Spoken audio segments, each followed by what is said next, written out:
Hello students, next हमारा कौन सा टॉपिक है? Reduction of elliptical to the canonical form. हम पैराबोला एंड हाइपरबोला दोनों कर चुके हैं। थर्ड वाला हमारा कौन सा है? Elliptical form. ठीक है, ये क्वेश्चन करते हैं। इसका एक एग्जांपल ले रही हूँ। कौन सा ले रही हूँ? Reduce the equation this to the canonical form. इस इक्वेशन को हमें किस में रिड्यूस करना है? कैनोनिकल फॉर्म में रिड्यूस करना है। अब आप लोगों के पास क्या है? सबसे पहले हम क्या पुट करते थे? करली स्क्वायर जेड पर करली एक्स स्क्वायर को क्या? R plus Y square as it is. Curly square Z by curly Y square क्या हो जाएगा? T minus Y equal to 0। ठीक है, अब जनरल इक्वेशन लिखो। आपके पास क्या होती है जनरल इक्वेशन? मेरे पास capital R into R plus capital S into S plus capital T into T plus F of X Y Z P Q equal to 0। तो हमारे पास यहाँ पे इक्वेशन क्या बन जाएगी? कैपिटल आर की वैल्यू 1, एस की वैल्यू 0 एंड टी की वैल्यू क्या हो जाएगी? Y square and F of X Y Z P Q क्या है? माइनस का y, और सेम ऐसे ही s क्या है? 0। ठीक है, कर लिया। अब आप लोगों के पास क्या है? क्या निकालना था आपको? एस स्क्वायर माइनस 4RT की वैल्यू निकालो।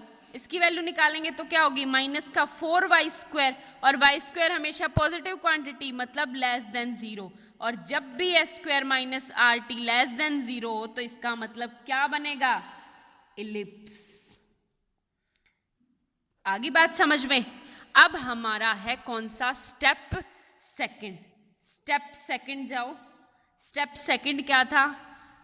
क्वाड्रेटिक फॉर्म में रिड्यूस करो। क्वाड्रेटिक फॉर्म कौन सी होती है? Lambda square R plus lambda S plus T equal to 0। S की वैल्यू कितनी है? 0। आर की वैल्यू कितनी है? 1। तो ये हो जाएगा लैम्डा स्क्वायर प्लस टी की वैल्यू कितनी है? Y square equal to 0। ठीक है, यहां से लैम्डा की वैल्यू क्या आ गई आप लोगों के पास? Plus minus iota Y. हो गया क्लियर? अब क्या है आप लोगों को क्या करना है? एक तो है lambda 1 plus iota Y and another is lambda 2 minus iota Y. दोनों की दोनों वैल्यूज को पुट करके इक्वेशन बनानी है। उसको क्या नाम देंगे? इक्वेशन स्टेप थर्ड है हमारा।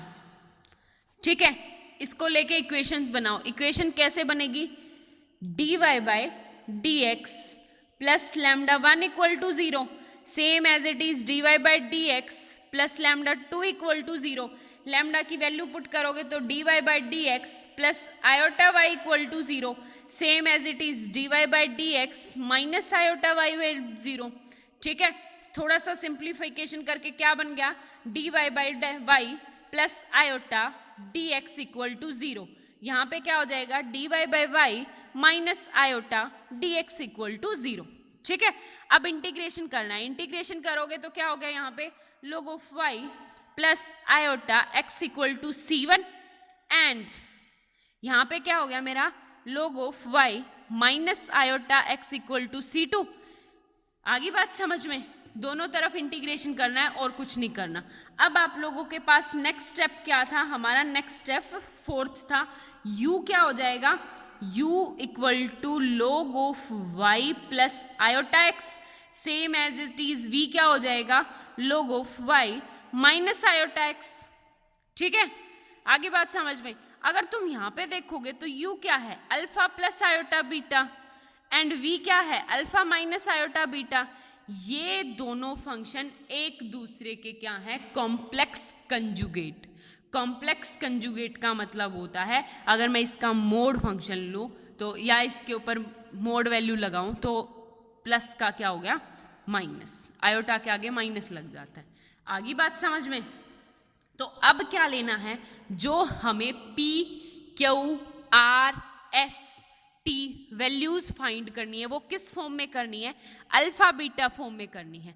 तो लेट करके चले। Let alpha equal to log of y and beta equal to क्या हो जाएगा? x। Beta equal to x। आगे बात समझ में। अब तुम्हें इस इक्वेशन फर्स्ट को जो रिड्यूस करना है वो किसकी फॉर्म में करना है, अल्फा बीटा फॉर्म में करना है। तो अब लो स्टेप फिफ्थ था जो हमारा, क्या हो गया, अल्फा एंड बीटा फॉर्म में करो। सबसे पहले पी निकालते हैं। पी क्या होता है, curly Z by curly x. तो ये क्या हो जाएगा, कर्ली जेड बाई कर्ली, एक बार अल्फा में एक बार बीटा में,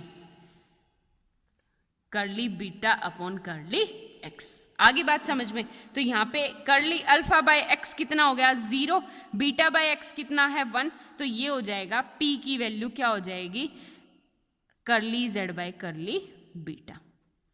ठीक है, इसको दे दो फर्स्ट नाम। सेम अगर मैं यहां से निकालूं तो कर्ली बाय कर्ली एक्स कितना हो गया, कर्ल बाय कर्ल बीटा। आगे बात समझ में। अब निकालते हैं क्यू की वैल्यू। क्यू की वैल्यू क्या हो जाएगी हमारे पास, curly Z by curly Y.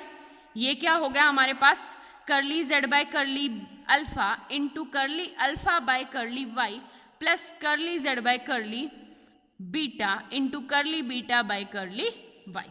ठीक है, कर्ली बीटा बाय वाई कितना है 0, और यहाँ पे वैल्यू हो जाएगी कर्ली अल्फा बाय वाई कितना हो जाएगा 1 by y log of this. ठीक है, इसका डिफरेंशिएशन करेंगे विद रिस्पेक्ट टू वाई, तो 1 by y curly Z by curly alpha. ये होगी हमारी क्यू की वैल्यू, सेकंड पार्ट। अब आप लोगों को क्या करना है, यहां से अगर मैं कर्ली बाय कर्ली वाई की वैल्यू निकाल लूं तो क्या होगा 1 by y curl by curl alpha. ठीक है, इक्वेशन ये होगी, इसकी हेल्प से वैल्यू निकालो। अब आप लोगों के पास क्या हो गया, किसकी निकालनी है, आर एंड टी की। तो आर हमारे पास क्या होता है, R equal to curly square Z by curly X square. इसकी वैल्यू रखेंगे तो डायरेक्ट क्या हो जाएगा, पीछे curl by curl X into curly Z by curly X. ये वाली वैल्यू क्या हो जाएगी, कर्ली बाय कर्ली एक्स की curly by curly beta into में curly Z by curly beta. तो वैल्यू कितनी होगी, curly square Z by curly beta square. ये होगी मेरी आर की वैल्यू। ठीक है, ये मैं थर्ड ने। अब निकालनी है टी की वैल्यू। टी की वैल्यू कैसे निकलती है हमारे, curly square Z by curly y square और कर्ली बाय कर्ली दिस। तो कर्ली बाय कर्ली वाई को एज इट इज रखो, अंदर curly Z by curly y की वैल्यू क्या हो जाएगी 1 by y curly Z by curly alpha. ठीक है, अब एक बात बताओ, इसका डिफरेंशिएशन करेंगे तो एक बार तो फर्स्ट फंक्शन 1 बाय वाई का, तो 1 बाय वाई का कितना हो जाएगा मेरे पास -1 बाय वाई स्क्वायर और curly Z by curly alpha as it is, और प्लस में 1 by y as it is, और किसका हो जाएगा कर्ल बाय कर्ली वाई का, किसके, curly Z by curly alpha के विद रिस्पेक्ट में।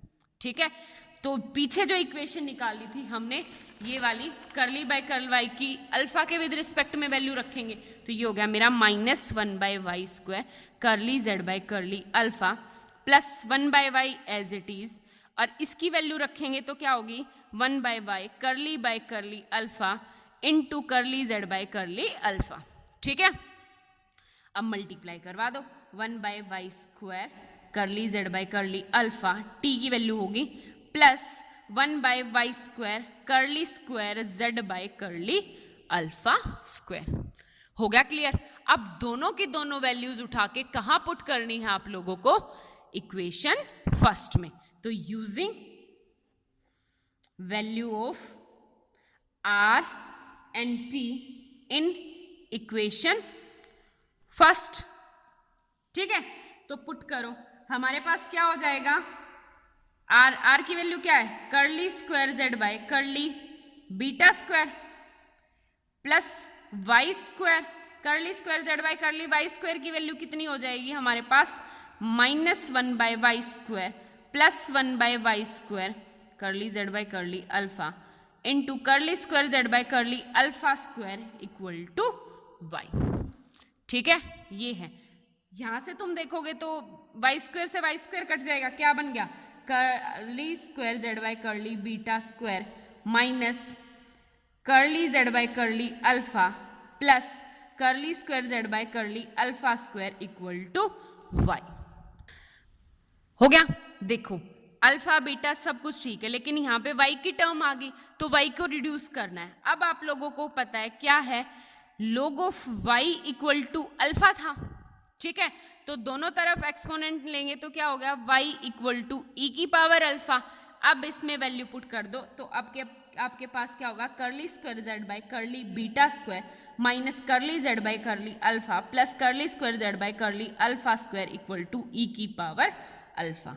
ये होगी हमारी कौन सी, रिक्वायर्ड इक्वेशन। आगे बात समझ में हो गया क्वेश्चन। इस क्वेश्चन पे बेस्ड आप लोगों की जो 6.4 एक्सरसाइज है वो बिल्कुल कंप्लीट हो जाएगी, ठीक है। सिर्फ 5 क्वेश्चंस है एक्सरसाइज 6.4 में, डाउट है तो कोई भेज देना, ठीक है। Thank you so much.